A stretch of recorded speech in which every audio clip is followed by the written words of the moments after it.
Good morning, everyone. My name is Ben Rajakopo. Today I'm going to present an article that is entitled Technology and Language Use, Language Teaching, and Language Learning. This article is written by Dorothy Chun, Richard Kern, and Brian Smith. Before going into the content, let's see what's in this article. So this article consists of introductions, which consists of problems and literature reviews, and here is the questions, and last is conclusion. Let's see in the introductions. In this article, Chun, Kern, and Smith start their thought with two basic purposes that they want to tell the readers. First, how technology impacts the way people communicate. Second is a guidance for teachers or researchers to immerse technology in language learning systematically and sustainably. They come up with problems. So the dependency of technology made teachers are like sitting on the fence. Teachers or researchers often dilemma on using technology in the classroom. The reality is that first, teachers are enforced to equip students with technology or what kind of skill that they need to transfer to their students. And second is another views that technology are detrimental for students' critical thinking and literacy, since plenty and rapid access of information that are provided by internet or technology. Third is that technology itself damages language itself, because the use of non-standard language in digital world like awakening language use of the students. Next is a literature review. So the reader then invite us to see the technology that shaping the context and the form. So they came up with the argument that digital technology fulfilled the speech of originality that represent in the space, time, and presence. This principle mirrors in synchronous or asynchronous through digital technology, for instance. And next is reshaping text, genres, and reader or writer rules. So a new literacy technology add new possibilities for the productions and consumptions of a text, and making possible new kind of text, allowing writing combined with visual images, sounds, or audio, etc. Next, it's about multi-layer context, where mediations or the use of media in learning. And last is about cultures, values, and ethics, in which it serves intercultural dialogue, but at the same point it also like serve cultural imperialism. So I'm only describing a brief explanations about literature review. We continue to next step, which is the questions, the research questions. The research provide clear guidance for the teachers that would like to adapt technology in the classroom, with reflective and persuasive questions that they try to answer.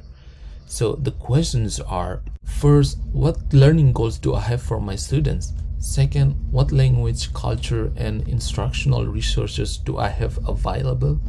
Third is, how can this resource be used and combined most effectively to serve the established learning goals? Four, how will I assess how effective students' use of these resources is in their attainment of the established learning goals? And then let's see what the answers that are provided by the researchers to answer the questions. So the first question is, what is learning goals do I have for my students? In these questions, they agree that the goals are for communicative purpose and tangible conversations. And second is that since literacy is changing and transforming as technology emerges, therefore the teachers need to be reactive and predictive what kind of technology that the students need. So in the meantime, the teachers can prepare their students with kind of technology that they need in language learning.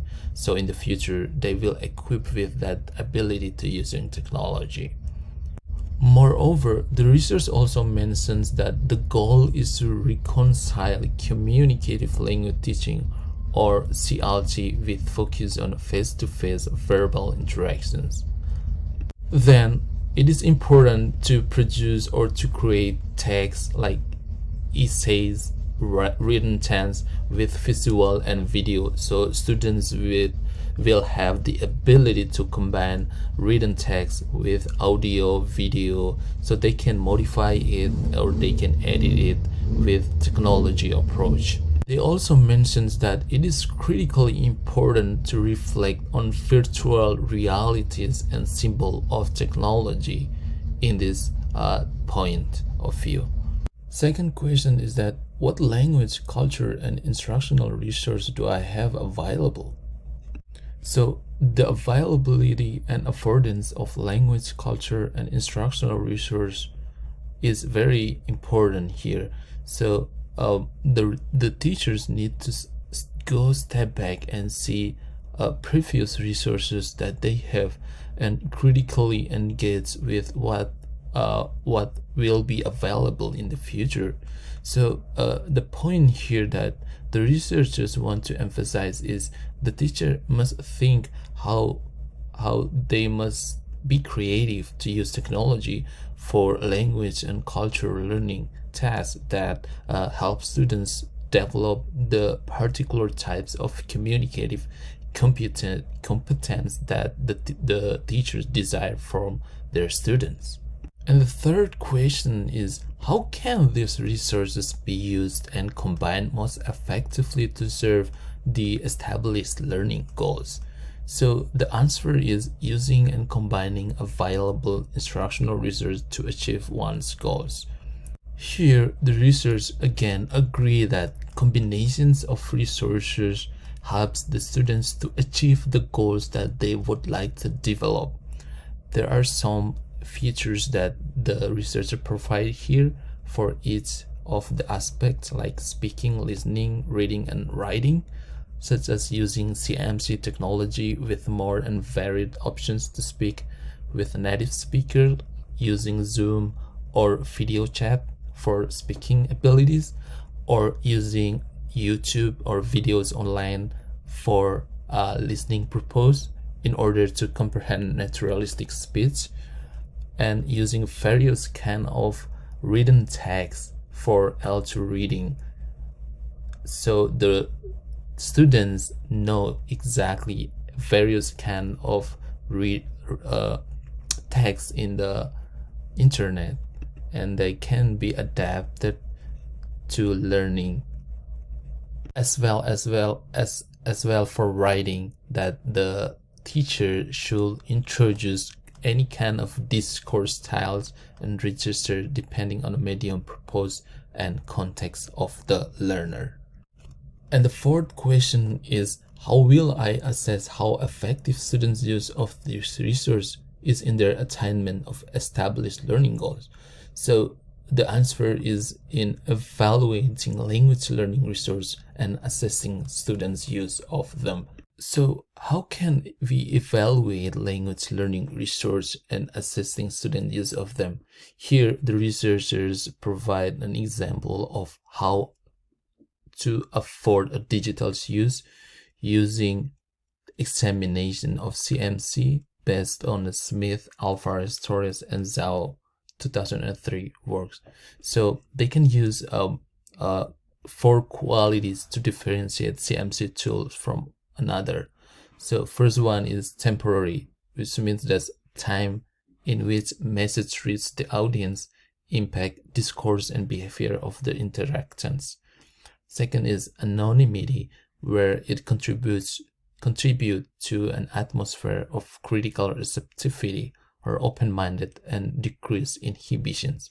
Third is modality, or the availability of text, audio, video, and graphics, which certainly influence a tool's potential for achieving a specific goals.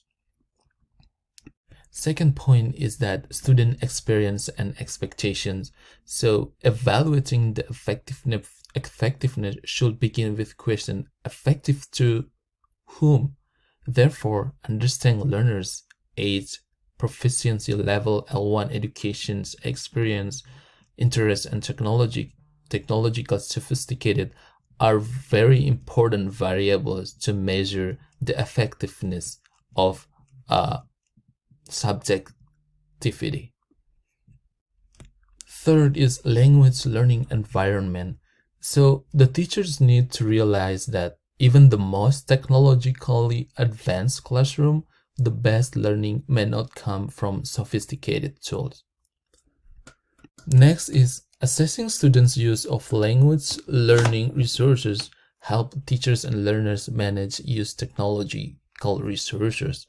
There are two ways that the teachers can do to assess students' use of language learning resources here.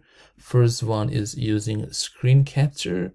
So tracking user behavior with screen capture software allows teachers to see how learners are engaging with program or with one another.